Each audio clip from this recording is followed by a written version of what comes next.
Could you tell us how you'll take action to tackle antisocial behaviour in the area? Thank you for your question. In a minute, I will try and mention three things. The first thing is continuing to work with the Safer Neighbourhood panel. Simon and Tony and myself are already on that. And it's a useful opportunity to sort of liaise with the police and normally raise three priorities for between meetings for the local police team to work on. And this is often antisocial behaviour as the priorities. And the second thing is to continue regular graffiti patrols throughout the ward, which consists of driving across Petswood and Knoll and looking for graffiti, often on boxes and that sort of thing, and on walls.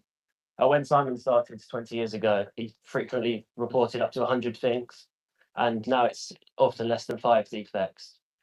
May not be the biggest thing graffiti. If you believe in the broken windows theory, tackling small things and making sure they're not unaddressed can really have a bigger difference on more serious antisocial behaviour. And the final thing, obviously, a lot of these things are down to the police, but something the council has particular power in is with flight a bit. I was pleased to hear about some prosecutions recently. I'll be pushing for more. Thank you. Thank you. So antisocial behaviour covers a wide range of activities, but I can give you an example of what our Labour councillor in St Paul's Craig, Chris Price, has been doing, and I would certainly seek to emulate him. So with the local police, he coordinates the local ward panel meeting that their Conservative councillor has never attended. He led a campaign to get a fence around a park to reduce motor vehicles getting onto the park, which was seriously annoying people in the neighbourhood. He's worked with council officers and police to reduce antisocial behaviour on another park. And where there were antisocial gatherings on a residential street by a large group of 50 plus people, which borders on terrorism, quite frankly, he was contacted by residents and called the police on their behalf. He worked with the Housing Association, police and council to get sanctions and restrictions orders on individuals. Right. It's clear that antisocial behaviours affect communities and make people feel unsafe and distressed. I assume in this context, people might think of young people showing antisocial behaviours such as rowdy crowds, vandalism, graffiti, or joyriding. Rather than treating the symptom, our approach aims to tackle the root causes of this. We focus on community-led solutions. Most importantly, we have to invest in our youth. Statistics from London show that 81 youth centres closed since 2010. We need to create safe spaces for young people, especially those that may be vulnerable and risk falling into a life of gangs or crime. We should also get young people involved in decision-making regarding the services they use.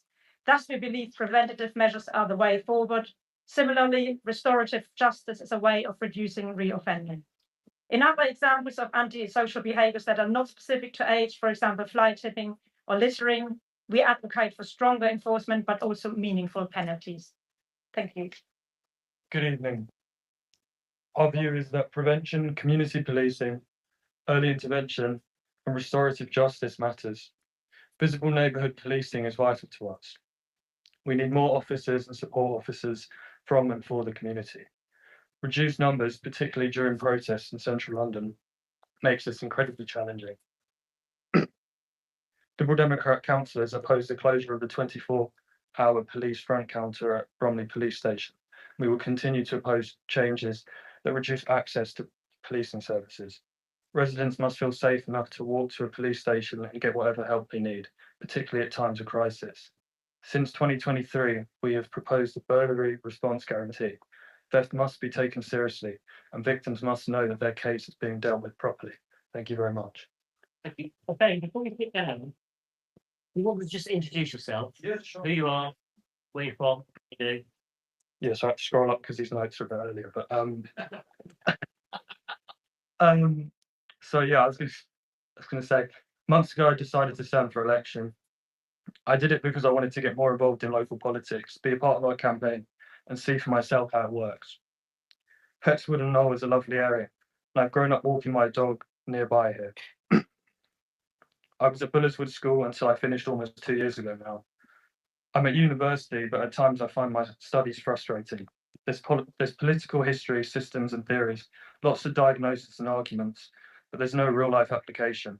The casework and decisions that I know councillors deal with on a regular basis makes a genuine difference to people. It's what politics should be about. Thank you very much.